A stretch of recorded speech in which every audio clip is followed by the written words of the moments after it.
Buenos días. Buenos días a todos. Como sabéis, debido a cambios de última hora en el programa, como consecuencia de que tendremos el lujo de contar por primera vez en la jornada con la ministra de Sanidad, con un ministro de Sanidad, hemos tenido que variar, ligeramente el programa. Para comenzar y dar el pistoletazo de salida a estas 39 jornadas AES, tengo el placer de moderar la primera sesión plenaria, cuya temática gira en torno al lema central del Congreso, la transparencia y la rendición de cuentas. Esta sesión correrá a cargo de Enrique Bernal, un socio veterano, como muchos sabéis, y muy activo en la Asociación de Economía de la Salud, que fue además, hace algunos años, presidente de la misma. Hoy vuelve en calidad de plenario, nada más y nada menos, que para hablarnos de un tema que él controla mejor que nadie y del que es un gran experto. Su ponencia se titula ¿Qué se sabe y qué no de la comparación pública de proveedores sanitarios? Enrique es doctor en Medicina y máster en Economía de la Salud, es especialista en Medicina Preventiva y en Salud Pública, es investigador principal del Grupo de Investigación en Política y Servicios Sanitarios del Instituto Aragonés de Ciencias de la Salud, del que es investigador senior, entre otras muchas cosas. Es coordinador del Atlas de Variaciones de la Práctica Médica del Sistema Nacional de Salud y, entre otras muchas cosas más, es editor asociado de la sección de Calidad, Desempeño y Seguridad y Resultados de la prestigiosa revista Biomed Central Health Services Research. Y sin más, le cedo la palabra para que nos cuente su primera ponencia. ¿Se oye bien? Sí. Ya sabéis lo que pienso de los atriles. Los hacen siempre a una altura para gente alta. A ver si algún año bajáis el atril a mi altura. Bueno, por lo pronto te he traído esto para poder moverme de aquí a un rato. Oye, muchísimas gracias por haberme invitado. Me hace mucha ilusión pasar un rato. Esto de ser telonero de la ministra tendrá algunas restricciones, me imagino. Creo que tengo 3/4 de hora para la sesión, ¿no? Más o menos. Y voy a ir paseando por este tema. Las diapos están en inglés porque veo aquí presente gente de fuera, pero la presentación la haré en español. Bueno, cuando me plantearon hablar de este tema, al final, claro, llevas muchos años metido en la batalla del análisis y el reporte y tratas de extrañarte un rato y decir, podría aproximarse de la teoría económica y en términos de teoría de información, desde la teoría política del paternalismo o del liberalismo paternalista, se podría desde la psicología, mirando psicología del comportamiento, o se podría analizar desde la perspectiva que nosotros siempre la hemos analizado. Lo que pasa que un poco más formalmente. En el fondo nosotros, que partimos de un marco conceptual relacionado con el análisis de desempeño, con el análisis de calidad de los servicios sanitarios, pues ya funcionamos con marcos de esa naturaleza que beben de todas estas fuentes. Bueno, pues de lo que voy a mostrar hoy, en realidad, pues tiene mucho de todo eso de lo que he dicho antes, pero no me centro en particular en ninguna de ellas. Tuve incluso la tentación de haceros el test de Factfulness, porque también de eso vamos a ver cosas, ¿no? Bueno, pues sin más paso un poco a describir qué es lo que... si funciona esto.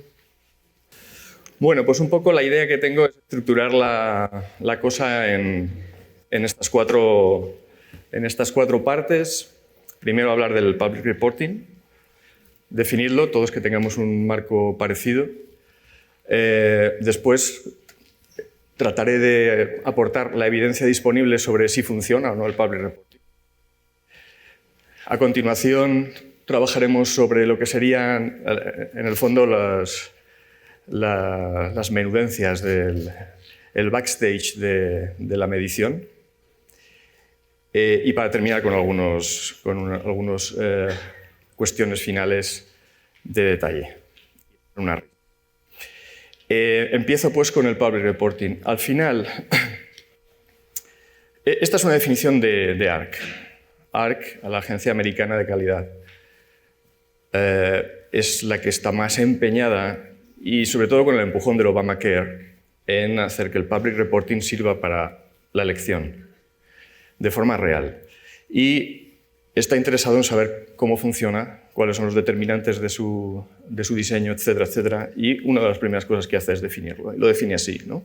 Son datos disponibles públicamente, disponibles para una audiencia amplia, a coste cero o a coste nominal, acerca de estructuras, procesos, resultados, a cualquier nivel de desagregación de unidades relevantes de provisión de cuidados sanitarios, desde un médico que practica, una enfermera que practica, a un plan de salud entendido en el concepto americano que sería un seguro, con todos sus asegurados.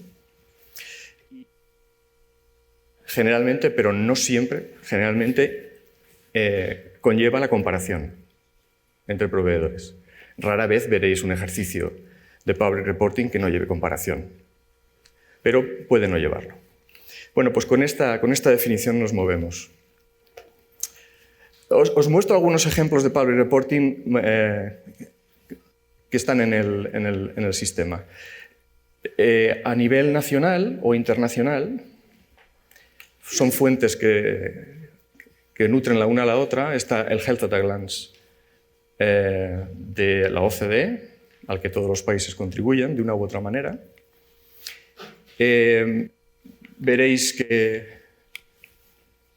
todos los reportes contienen una serie de dimensiones. Los reportes muestran el comportamiento medio de un país. En esta imagen, por ejemplo, muestran el comportamiento en 2 periodos de tiempo. Un ranking. Normalmente eso van a ser tasas estandarizadas por edad y sexo.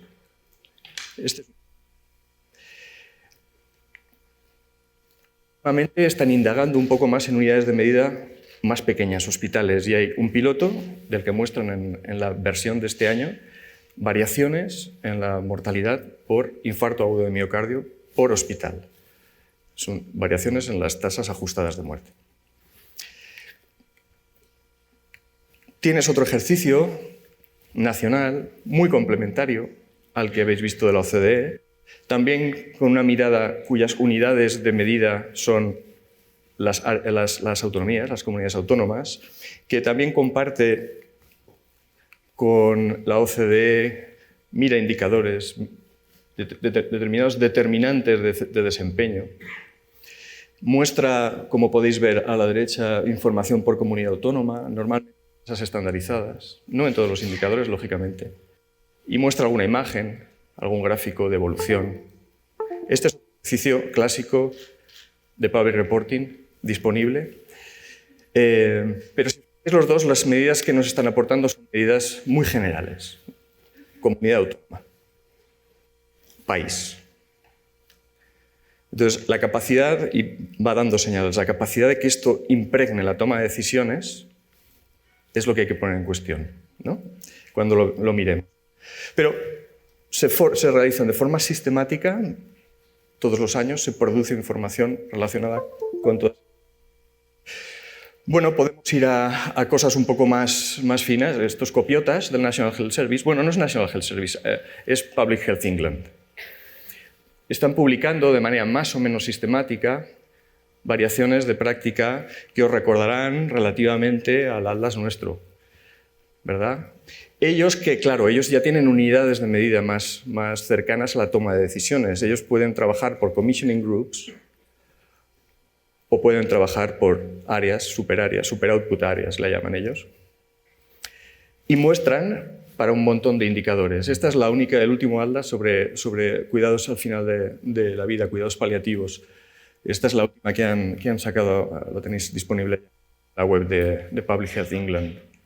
No está claro el enlace de Public Health England Atlas de variaciones con las decisiones del National Health Service. No hay un correlato directo con la iniciativa Patient Choice que ellos desarrollan, ¿no?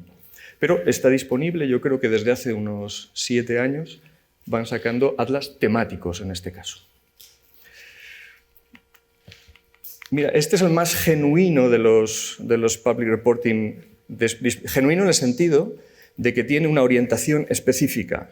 Esto es para que los pacientes tomen decisiones y esto es para que los médicos que refieren pacientes a otros lugares tomen decisiones, seleccionen. Este es Hospital Compare, pertenece a la línea de Medicare, de productos para la elección, a partir de Obamacare. Y aquí lo que el paciente hace es ingresar el código postal y ver lo que ocurre en su código postal. Ve los hospitales que tiene cerca y a partir de ahí empieza a poder comparar distintas cosas. Por ejemplo, cuidados efectivos y a tiempo para distintos tipos de cuidados, para distintos tipos de servicios. Les va mostrando información general. Este es el Dartmouth-Hitchcock de Vermont. Veis que hace un rating. ¿Qué tipo de hospital? Tiene más pestañitas, ¿eh? Si te vas a la siguiente pestaña, Timely and Effective Care, tiene las medidas. Y luego da alguna información. ¿Cómo está este hospital con respecto a la media del Estado, la media de Medicare? Básicamente. Esto es lo que hace, ¿sí?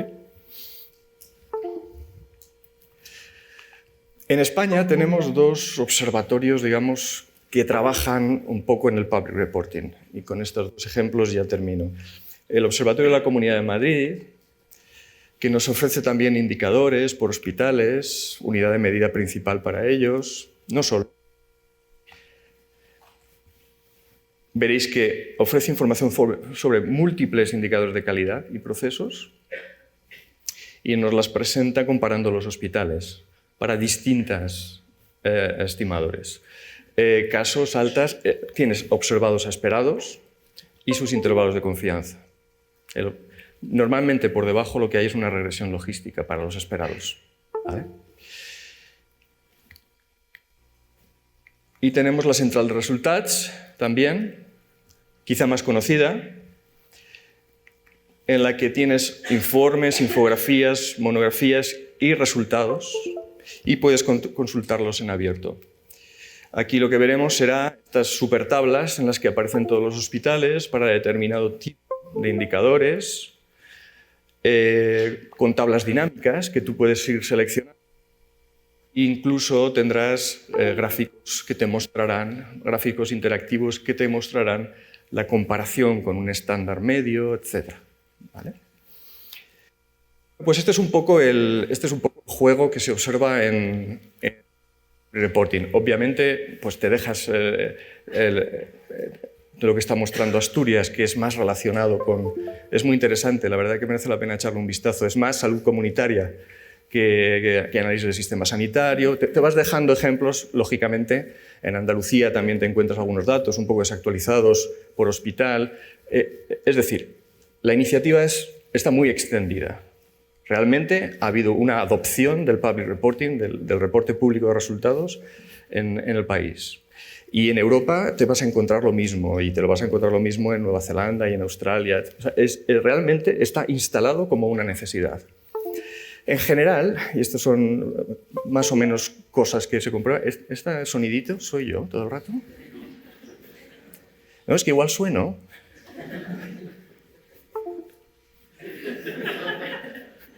¿Eres tú? ¿Quién suena? Esto se puede cortar luego, ¿no? Vale. En general,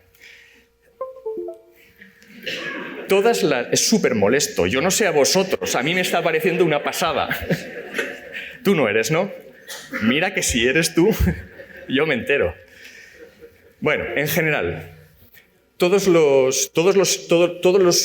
las iniciativas que observéis, estas que mostré yo y otras, sí que tienen debajo un marco conceptual, más o menos compartido. De fortuna, el que desarrolló la OCDE, con variaciones, o el que desarrolló en Estados Unidos.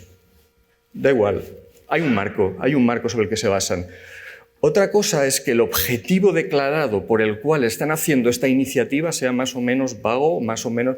El único que realmente ofrece un objetivo claro es Hospital Compare.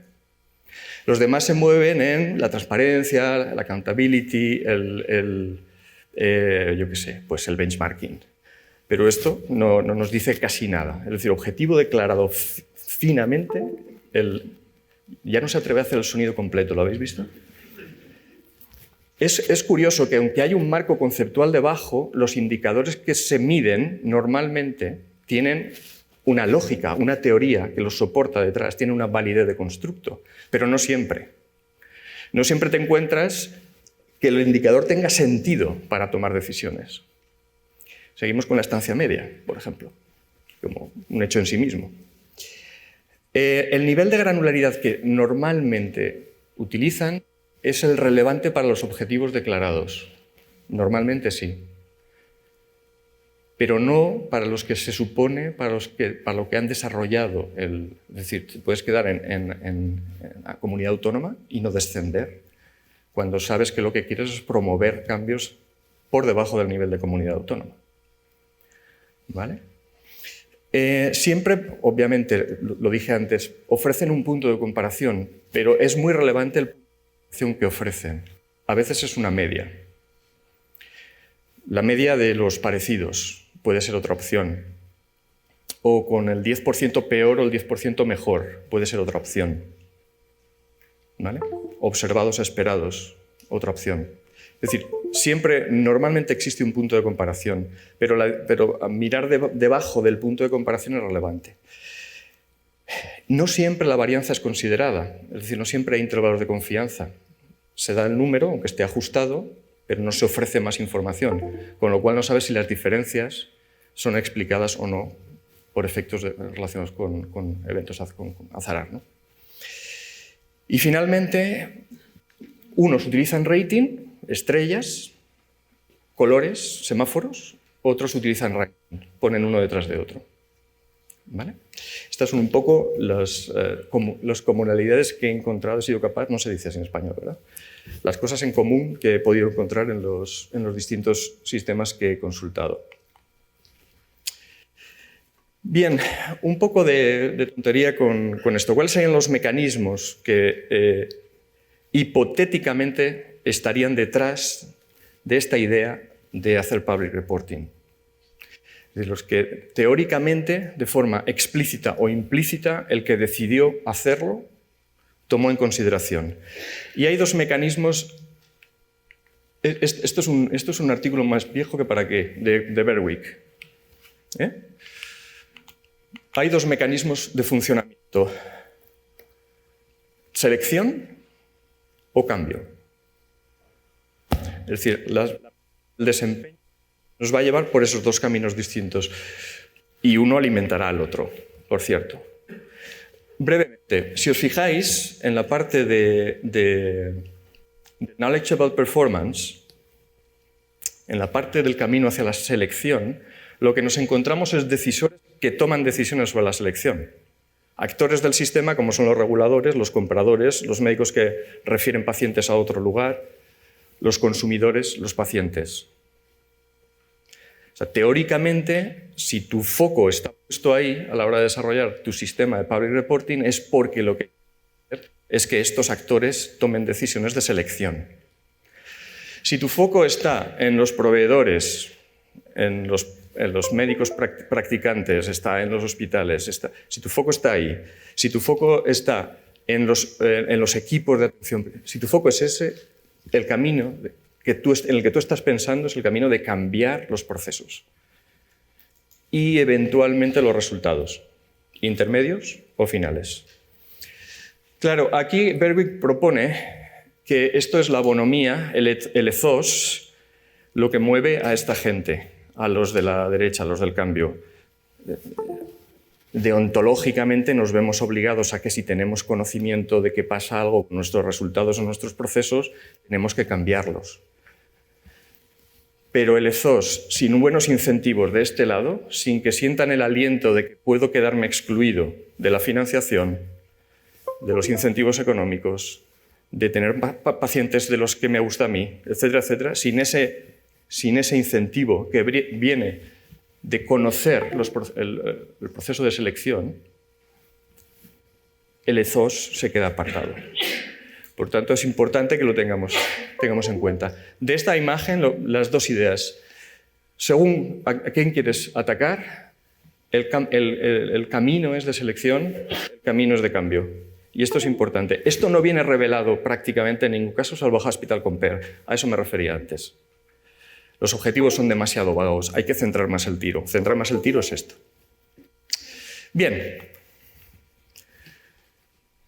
¿Qué evidencia tenemos de que el public reporting funciona o no funciona? Porque de la pasta que se ha puesto es mucha. Sí, y se está poniendo. Y de los beneficios, de momento, en el contexto nuestro veremos que se sabe poco, pero en los contextos en los que se sabe, ¿qué se sabe?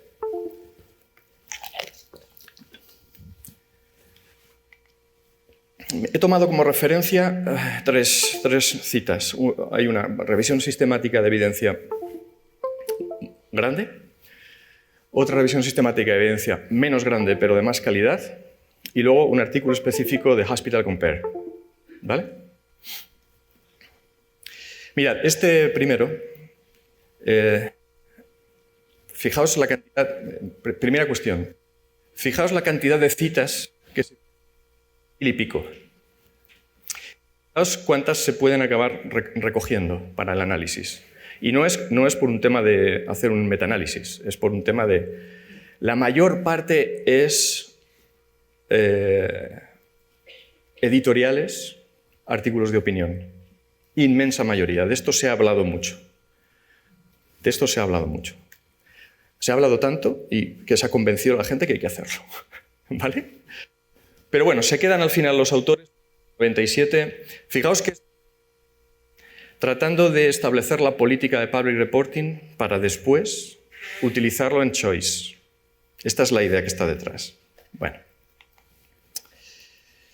Las preguntas relevantes que hay que hacerse sobre public reporting. Si produce o no produce mejoras de calidad, si produce o no produce algún tipo de daño, si produce o no produce algún cambio en la provisión de los cuidados, si produce o no produce algún tipo de cambio de selección, de aquellos que hablábamos de selección, si produce o no produce modificaciones por la forma en la que el public reporting se hace, y finalmente si hay factores contextuales, esto es lo más interesante, que explican que realmente suceda o no suceda el impacto derivado del public reporting. Y un poco vamos a repasar las distintas preguntas, ¿vale? Bastante rápidamente. Veréis un tic en algunas de ellas.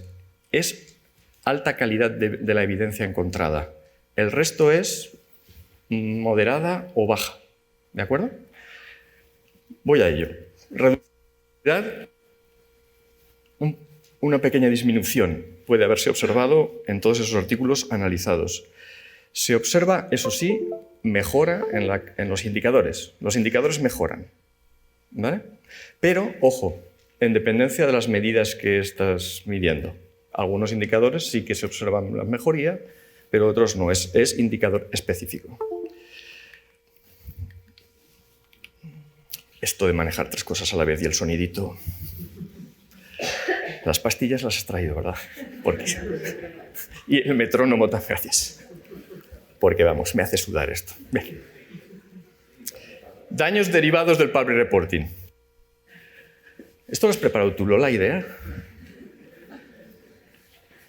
El comportamientos indeseados de los proveedores. Esto podría ser un daño potencial. Parece que hay alguna evidencia de que sí que hay un cierto grado de selección de tipologías de pacientes donde son crónicos. Cuidados, esto lo sabemos de toda la vida, ¿no?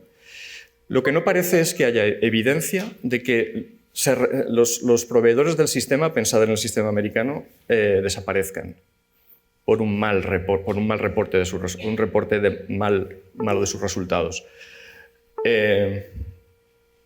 WhatsApp.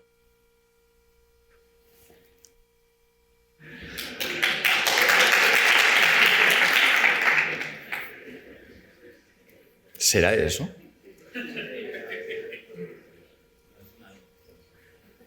Paco, macho, si lo sabías. Perdóname. Había que ponerte a prueba un rato. Perdóname. Pero pensaba que me la estabas dando porque estás con la maquineta ahí todo el rato. Mira que no te miro para pillarte, ¿sabes? Bueno, daño. Lo que parece ser que no ha ocurrido es que en aquello que no se mide haya cantidad de un daño. Obviamente, evidencia moderada, moderada. No estamos hablando de estudios espectaculares.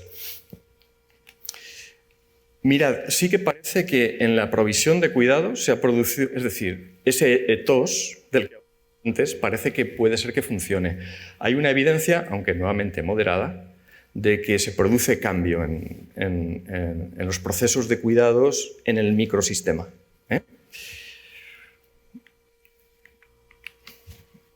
Sobre si induce o no induce algún tipo de comportamiento de selección o de compra, ¿no?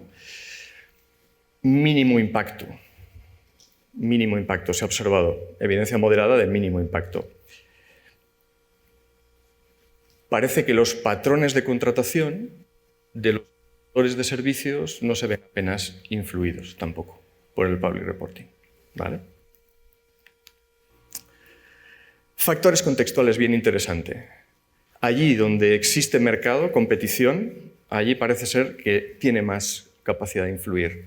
Esa evidencia, no obstante, se vuelve a quedar como evidencia moderada, ¿vale? Perdón, esa evidencia es fuerte, igual que es evidencia fuerte que, obviamente, aquellas entidades, aquellas unidades de análisis que parten de grados de calidad pequeños mejoran, tienen mucha capacidad de mejora. Ese efecto es más efecto de medida que o sea, que hay un techo. Esto lo tenemos que ver bien. Vale. De mejor calidad, la revisión sistemática, porque se va solo a mirar aquella evidencia que tiene, digamos, elementos de comparación, cluster randomized trials o cluster non-randomized o pre-post con control. En aquellos casos se seleccionaron los artículos. Son solo 12 estudios, queda, digamos, bastante restringido. Están analizando 7.600 aproximadamente proveedores de servicios y 3,3 millones de contactos clínicos. Tiene relevancia. Esta es una Cochrane Review que la anterior. En este caso, las dos preguntas que quiere responder son si el public reporting lleva a algún sitio en términos de mejora de la calidad, si el public reporting de alguna manera produce un cambio en la decisión, en la capacidad de elección de los pacientes. Estas son las dos medidas. En el caso de la mejora de calidad, parece que prácticamente no hay diferencia en las decisiones que toman los profesionales. En todo caso, en el primer reporte de su actividad, pero no en los reportes sucesivos, parece que no hay, digamos, que no hay diferencias o poca diferencia en las medidas objetivables, ¿no?, de calidad, y parece que puede quizá mejorar algo los resultados de los pacientes, pero algunos resultados de los pacientes, no todos. En cuanto a la capacidad de elección, no afecta prácticamente en la utilización de cómo seleccionar proveedores para cuidados crónicos. Y interesante, muy interesante, se aprecia un efecto de gradiente social. Aquellos individuos más empoderados son capaces de tomar decisiones, con lo cual el efecto a lo mejor no es del public reporting, sino que es del empoderamiento en sí mismo. Eso no queda claro en la evaluación. Y el último es Hospital Compare, hace elección de cirujanos. Analiza en este paper, esta gente, Blake y Clark, analizan si Hospital Compare, si el haber mostrado los resultados a los pacientes les ha permitido tomar decisiones de elección. Bueno, comparado con las variables habituales observables, tamaño, especialización, es un hospital que tiene muy buen aspecto, es un hospital docente. Comparado con eso, el Public Reporting añade un efecto marginal a las decisiones de los pacientes, realmente marginal.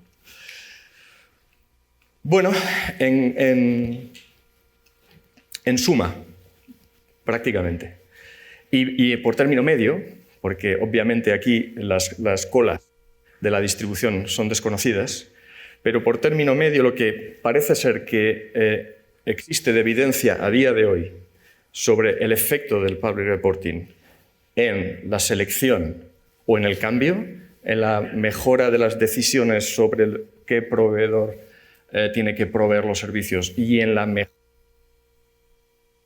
mejorar los procesos. Esto es lo que tenemos. Hay débiles efectos en selección, tanto sea de compra como de elección. Se observan débiles efectos sobre los outcomes de salud. Parece que no hace daño, aunque con esa cautela sobre los pacientes de larga duración. Parece que mejora los indicadores, pero eso no tiene un correlato después en outcomes necesariamente, y no en todos los indicadores. Parece que sí, que empuja a que los microsistemas cambien procesos, aunque es verdad que hemos dicho que es bastante dependiente de si es primer reporte o reportes sucesivos, y parece que es más posible que impacte allí donde existe competición, mercado real. ¿Vale? Y luego queda una parte de no se sabe nada. No se sabe nada de, por ejemplo, si el Public Reporting produce un impacto en la sobreintervención, en el hecho de que se haga sobretratamiento o sobrediagnóstico como daño colateral. No se sabe cómo de sensible es en aquellas situaciones de mucha variación, mucha incertidumbre sobre el procedimiento que están siguiendo los... ¿Impactará más allí en aquellos procedimientos de alta variación sistemática? No se sabe si la relevancia de la información aportada y si esa información se aporta a tiempo en el punto de tomar las decisiones, eso tiene más impacto a la hora de seleccionar o cambiar, ¿no? O mejorar. No se sabe tampoco si da igual lo que pongas o no. Es decir, cómo de fiable es la información que tú estás produciendo y reportando en la decisión, en si eso cambia o no cambia las decisiones de los distintos actores. Y finalmente, no se sabe absolutamente nada de los costes de oportunidad de esta medida. No hay ningún estudio al respecto. Muy bien.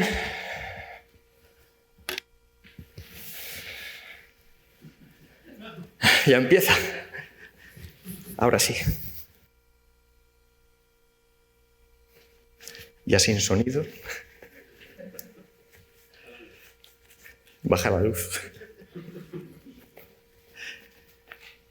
Bueno, ahora un poco a la trastienda de la cosa. Esto, digamos que un poco procede de la reflexión que hemos ido haciendo a lo largo de los años con respecto a los instrumentos de medida que manejamos en el Atlas y en los distintos proyectos de investigación. Básicamente hago referencia a ese tipo de evidencia empírica.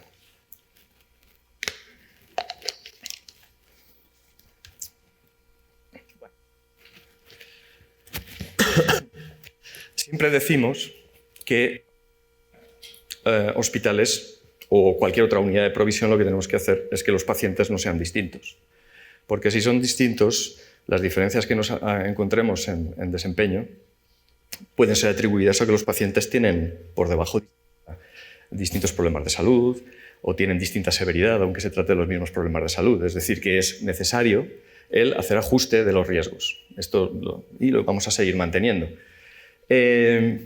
Ojo que no siempre sería necesario, porque si tú estás comparando Vall d'Hebron con el Miguel Servet de Zaragoza, que estás viendo miles y miles y miles de pacientes, estás prácticamente en condiciones de asegurar que la distribución de los riesgos va a ser distinta entre los dos proveedores, ¿no? Pero, no obstante, se te pueden escapar detalles y es bueno entonces insistir en el ajuste de riesgos. ¿Qué te vas a encontrar en esas situaciones? Pues que las diferencias, digamos que la capacidad explicativa que tendrá las variables de los pacientes será mínima con respecto a los factores contextuales que están sucediendo en cada uno de los hospitales. Bien, nosotros utilizamos habitualmente el X-Causer. El X-Causer es digamos que es segunda generación. ¿Y por qué lo usamos? Pues porque utilizamos bases de datos administrativas. Y si utilizamos otro tipo de base de datos tendríamos que pensar en otras cosas, ¿eh? Pero como usamos eso, el X-Causer, mejor que Charlson. Con unos colegas de York estuvimos haciendo este trabajo de tratar de calibrar, tratar de ver con respecto a Charlson, que era el que más se utilizaba en aquel momento, si el índice mejoraba y si podéis ver más o menos algún detalle de sí, mira, predice mejor observados esperados el X-Causer, tanto en España como en Inglaterra. Aquí, sobre todo en España, en esta categoría 3, que serían medios graves de pacientes, pues parece que se desequilibra un poco. Bueno, bien. Y además es bastante flexible para predecir, y esta es la cuestión, muerte al año, y para predecir coste, que Charlson solamente lo tenía para muerte al año, ¿vale? Es más flexible que Charlson porque además tienes 30 y pico condiciones clínicas, etcétera, etcétera, etcétera. Hay ventajas en la utilización de este indicador de comorbilidad, que junto con la edad y el sexo nos vienen a explicar casi siempre el entorno del 80-85% de la varianza. Pero sobre todo es la edad, y mucho menos el sexo. Pero dicho eso, se cometen locuras. La primera de todas es, hay 33 comorbilidades del X-Causer, 33. O como me da un índice sintético, meto el índice sintético. Y lo que estás metiendo son cosas como la insuficiencia cardíaca congestiva, perdonadme los economistas por los palabras, ya iba siendo hora de hablar, claro, pero serio. Insuficiencia cardíaca congestiva, bien, pero también tienes despeño hidroelectrolítico, que eso es que el paciente se está muriendo realmente.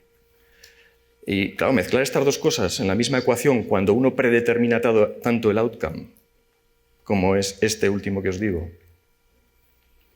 con uno que simplemente es una comorbilidad, no una complicación, es un lío, es un lío. Así que cuidado con los... Está muy bien, pero cuidado.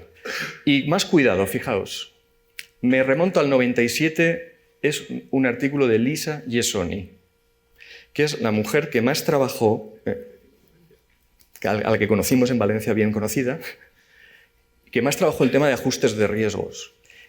El mensaje positiva es este.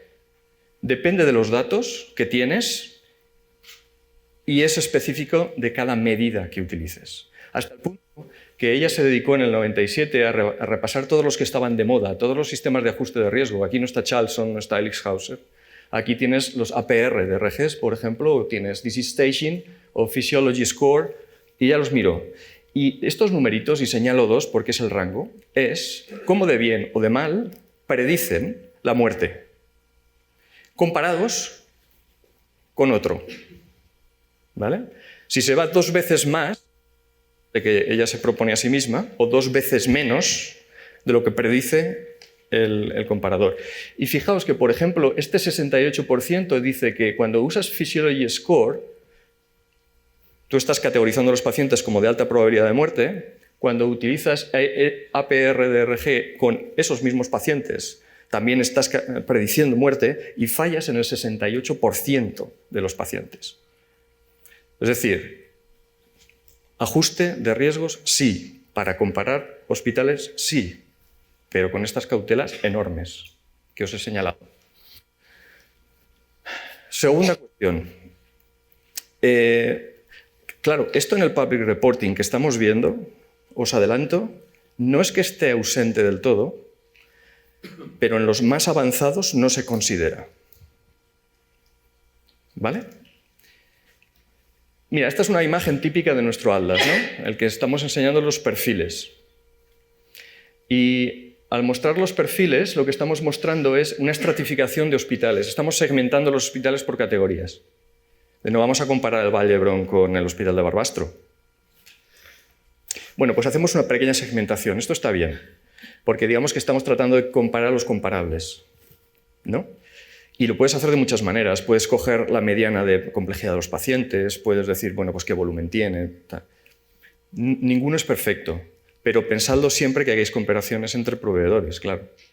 Es necesario segmentarlos para que los parecidos se parezcan. Mira, aquí estamos trabajando con Miquel, este es Work in Progress, esto es un Hierarchical Clustering, con montones y montones de datos de estructura, volumen, complejidad, tipos de pacientes atendidos. Y estos son los clústeres que nos han salido mediante esa. Bueno, lo lógico, la forma natural de proceder a partir de ahora, será decir, bueno, pues vamos a mirar dentro de cada clúster y comparemos dentro de cada clúster. Esta sería la idea. No comparemos todos contra todos, ¿vale? Nosotros que ya veníamos utilizando un determinado tipo de metodología, la hemos contrastado, esto es mejor, vamos a por aquello, ¿vale? Este ejercicio, hay cierta cosa, porque hay una categorización de los hospitales ya que desarrolló BEA en su día, grupo A, grupo B, grupo C, grupo D, 1, 2, 3, 4, que más o menos se va utilizando. Creo que recordar que era un componentes principales o un factor, no me acuerdo muy bien cómo lo dice. ¿Estás, Bea, por aquí? Gracias por aquel clúster. ¿Vale? Bueno, pues está bien. En algunos sitios lo hacen, pero no se hace siempre, y esto es muy importante.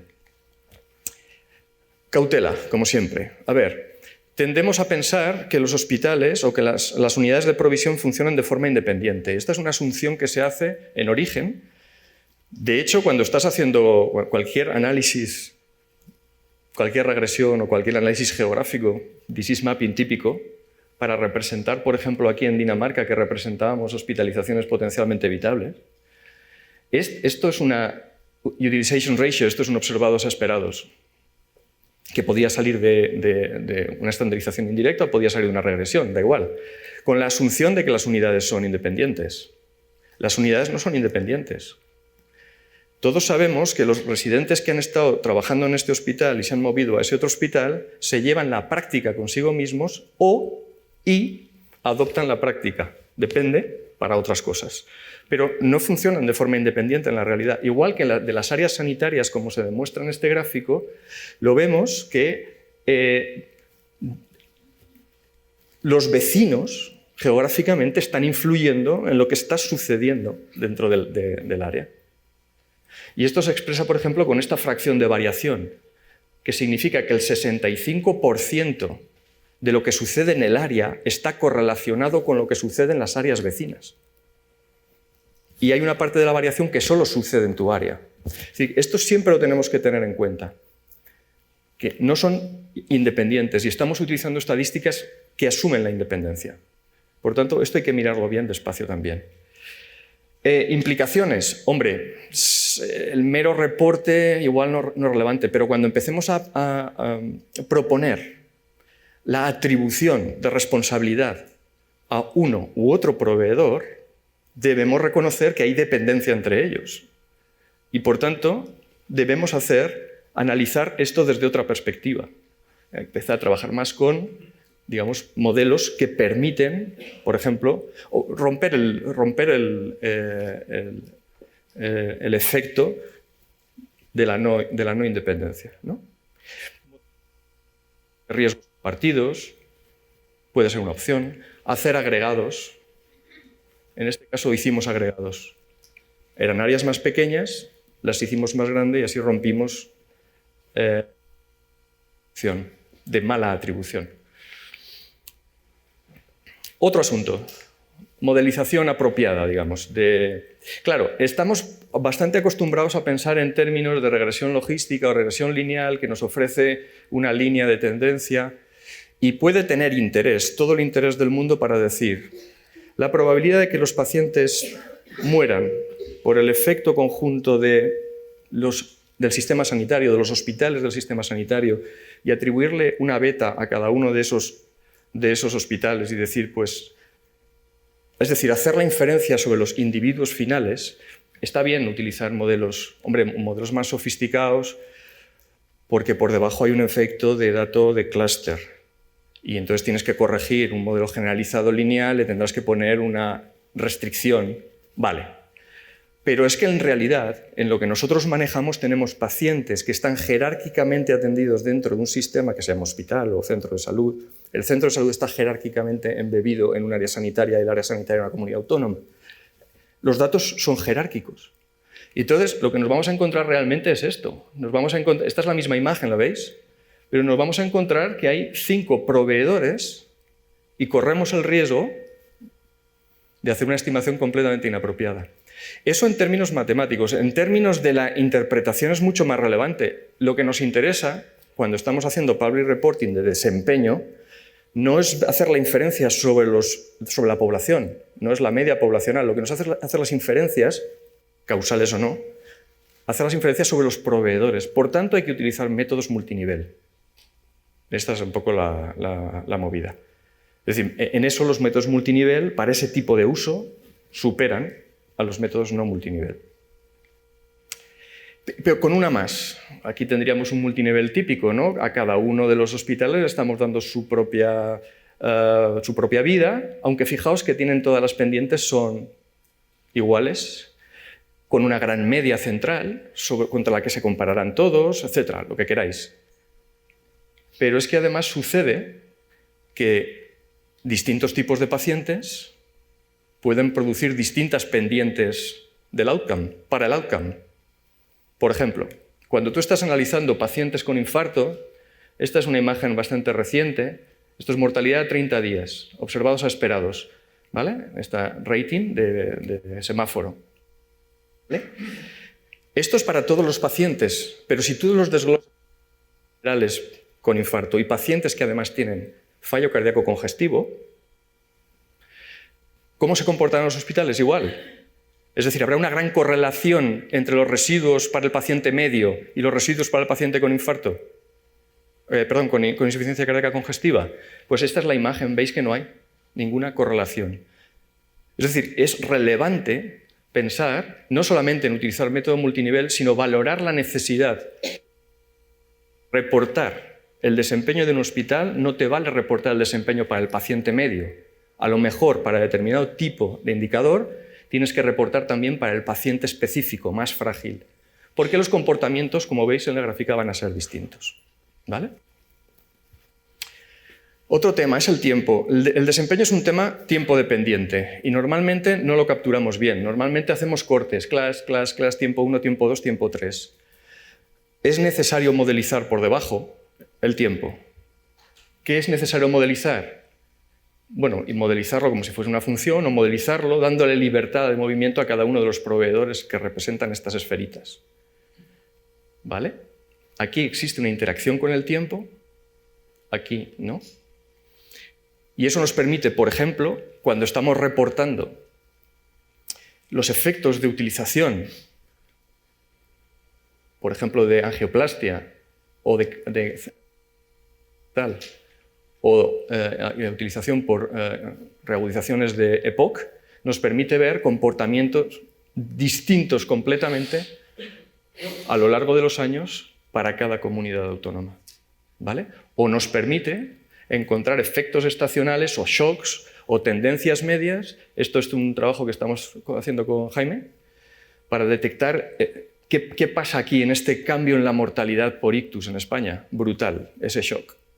Está modelizado y lo vamos a tratar de encontrar. O te permite predecir y, por tanto, utilizar un control sintético si quisieras trabajar en términos de causalidad para ver cómo funcionan los hospitales a partir de esta predicción hecha, ¿no? O sea, no podemos seguir jugando, aunque lo hagamos, a hacer public reporting solo de cortes temporales, como si no pasase nada entre las unidades proveedoras de servicios y el tiempo, como si no aprendiesen del pasado, como si no estuviesen sucediendo cosas como, por ejemplo, la implementación de una guía de práctica o la implementación de una política X. Tenemos que trabajar pensando en términos de cambio temporal, ¿vale? En la modelización.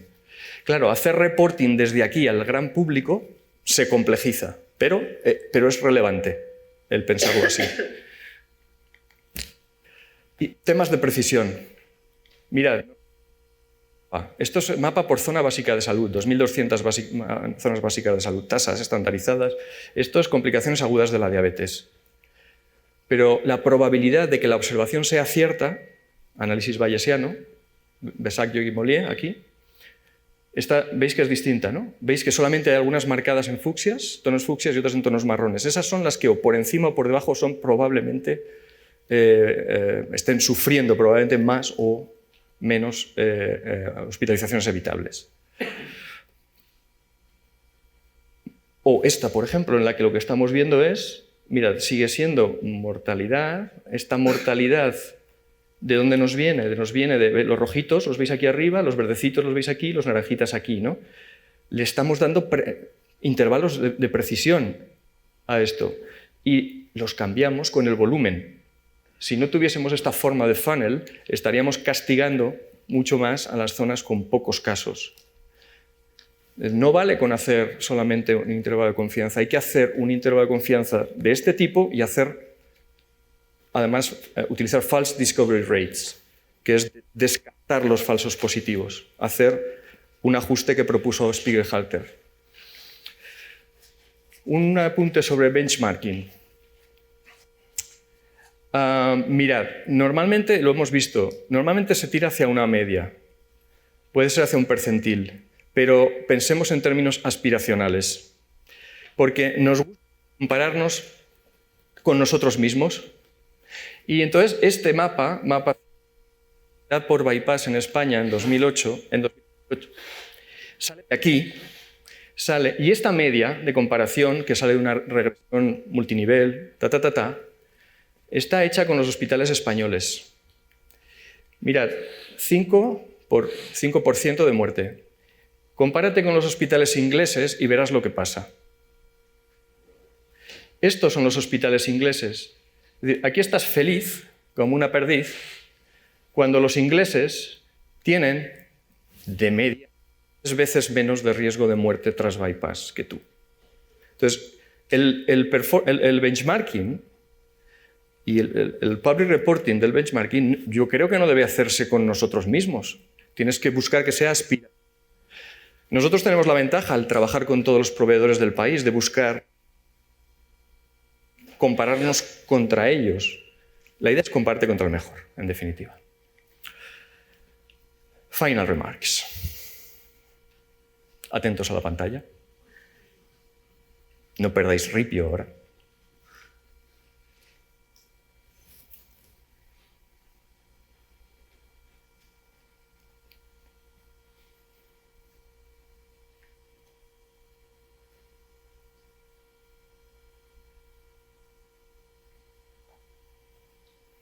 Si no tenemos todo eso, es decir, los elementos institucionales, los factores contextuales que pueden impulsar el public reporting, ¿qué?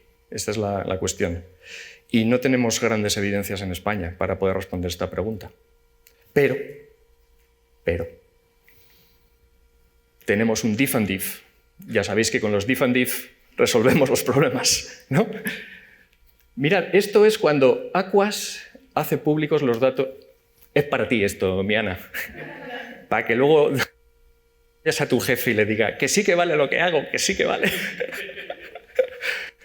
Aquas libera los datos de los los hospitales y datos de comparación por primera vez. Dice quiénes son. Dice quiénes son con sus tasas de cesáreas.